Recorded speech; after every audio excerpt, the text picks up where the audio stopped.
Today's video is brought to us in part by the generosity of luckygunner.com. For the best selection of name brand defensive ammunition and lightning fast shipping on bulk target ammo, head to luckygunner.com and thank them for being a sponsor of Active Self-Protection. I have more things to tell you. And again, you can go read the Bureau of Justice Statistics report. It's about a 70-page report. They make a little summary for non-nerds like us as well. So here's our victimization, violent victimizations. Here's the thing. Our total, if you look, is pretty even here between men and women. Women are just barely more likely to be victimized than men overall. You know why that is? Anybody want to guess why that is? Because dudes are violent and beat the crap out of each other. That's really why it is, because dudes beat each other up. They do ego games. That's really where it ends up, okay? Now, we got, again, that same thing here, so we can get serious. These are all violence. This is serious violence. 7.7 out of 1,000 women experience serious violence. Almost 1% of women, serious violence in 2017. That's pretty serious stuff. If you start looking at the ages, look at the number one age. If you go all the way over here for serious victimization, the number two age is 12 to 17. Your teenage years are the second most likely time that you are likely to be the victim of violence. The next after that is from 18 to 24. If you can get out of your early adult years, if you can get to 25 when they'll start renting you a car, your chances of being the victim of violence go down significantly. And I think anybody here with a little bit of life experience goes, yeah, I started getting smarter about 25. That stuff I stopped putting up with that crap about 25. Not all of us, but we get there. If you get all the way down over 65, your chances of being the victim of violence over the age of 65 is significantly small. Also, if you look at our victimization, another interesting thing that I think you ladies need to pay attention to because this really is skewed towards women. Women who are never married, 12.1 versus married 3.2, separated 17.8. When's the most likely time for you to be the victim of violence? When you are separated from your spouse. Guess who's the one doing the victimization? About 95% the spouse. Okay? So here's another interesting thing. If you look at the average household income of somebody who is victimized by serious violent crime, if the family makes less than $10,000 a year, you are more than 3 times as likely to be the victim of violent crime. If you want that to go down significantly, if your family makes $75,000 or more, you put yourself at about 4 times less likely to be the victim of violent crime. Now, that's all well and good, and you go, yeah, but, I mean, I'm not really in charge of how much my family makes. You young ladies can be, though. Stay in school, kids. Get a STEM degree. Make all the money. I'm not joking. Money can insulate you from problems. Money can insulate you from violence. That's just the reality of things. Rich people get beat up less. And I don't like to say that. I'm not saying that in the sense of, to flex on the poors. No, I have great empathy for that. Trust me, my wife and I spent a lot of time in this. I was in the military for 8 years. We spent a lot of time as po folks. We do a little better than that now. But so I want to kind of just give you that so that you know. Here's the thing. What does it mean? Your single most likely vector of violence is a man who is an intimate partner or family member. When I told you I didn't want to tell you this, the most likely person for you to have to defend yourself against is the adult male living in your home. Now, the thing you have to ask yourself on that is, if it comes to that, can I?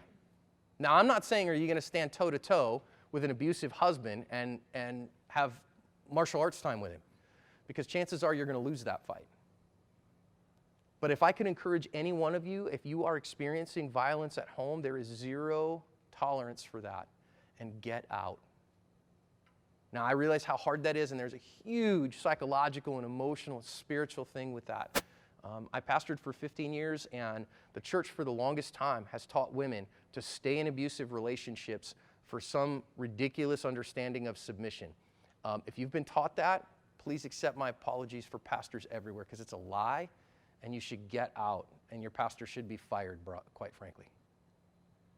And nothing would make me madder than when I'd hear pastors say that. I almost got in a fist fight with one. I didn't. The next one, you're way more likely to be attacked by a person of your own ethnicity.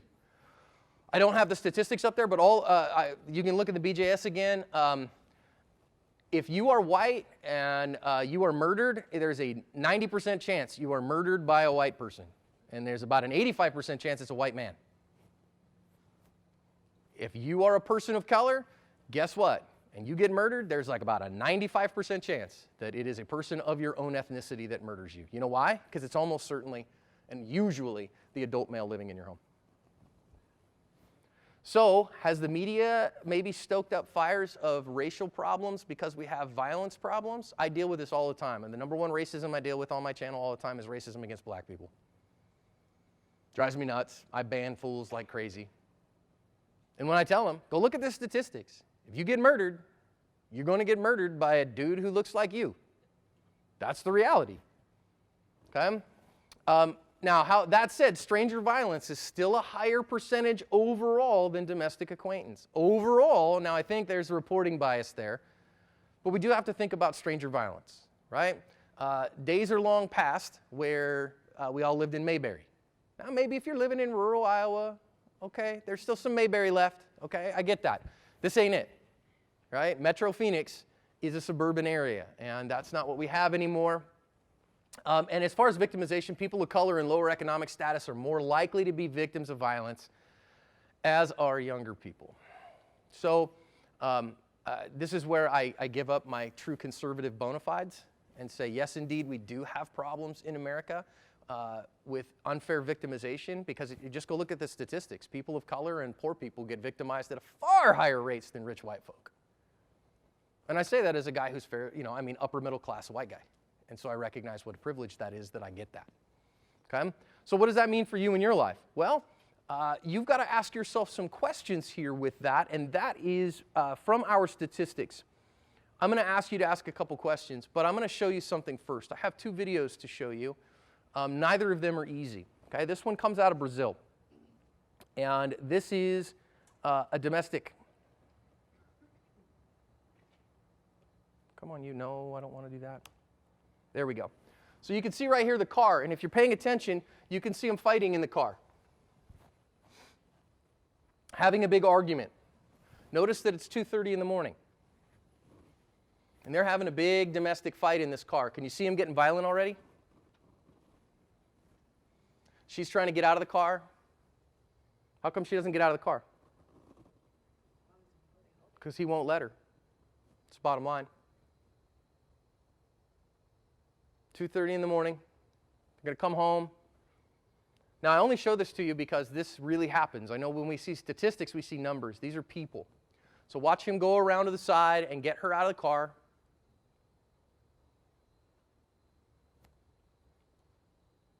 And he's throwing her stuff around.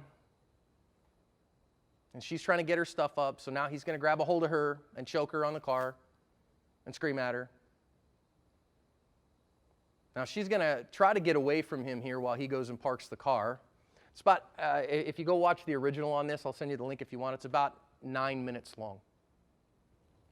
And it's cut. So you can see her over here. Now, he goes and picks her up from there and kicks her real hard and grabs her. And now, you know, she's going to hide behind this pillar.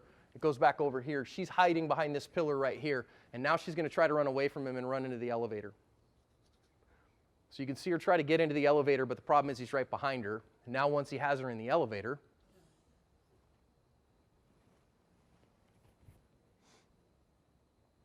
let's go up to the house, dear. How do you think that's going to go? Now, she tried to get off at another floor, but he grabs her by the hair and brings her back inside. And look at, you can see that she's trying, doing everything she can.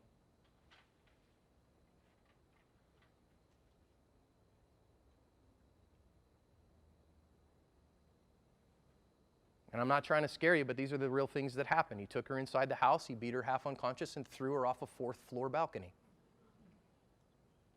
You will continue to watch the video. I cut it there, but if you continue to watch it, he comes back down and cleans up the mess.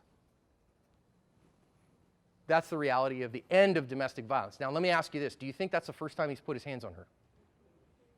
No. It's not close to the first time he's put his hands on her. Now, I don't share stuff like this with you because I want to scare you or because I want to shock you. But that's the reality of criminal violence. That's the reality of intimate partner violence. It's not, oh, you know, we were arguing and he poked me in the chest or whatever, or we were in the heat of the moment and he pushed me. That happens. That's the gateway. If that doesn't get immediately stopped, this is where we can end up. Okay? And I hate that. Now this one is very different. This is inside a hospital, as you can see. And what you're going to see here is a young woman who is targeted because she's wearing a hijab. 16-year-old kid goes to the hospital, wants to get some treatment. Okay? And you can see we have a guard here, right? So there's a guard right there, so should be safe.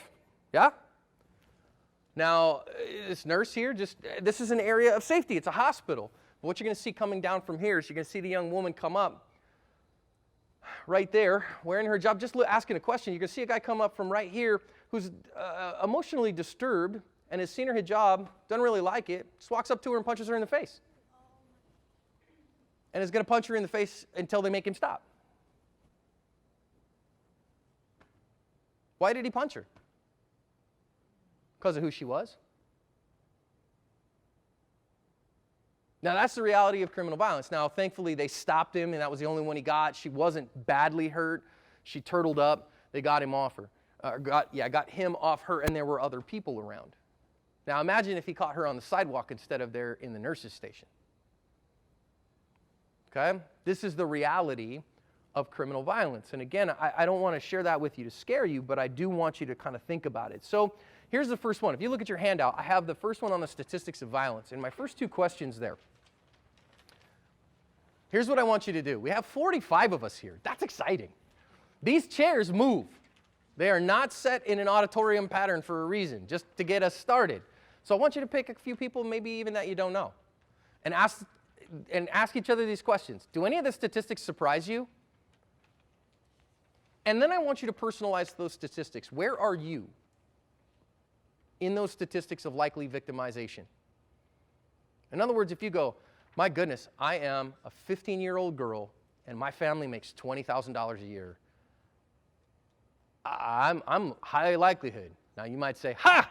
I'm a 50-year-old woman and I make crazy money. I'm probably all right. I'm going to drive my Tesla home and feel good about myself. Okay.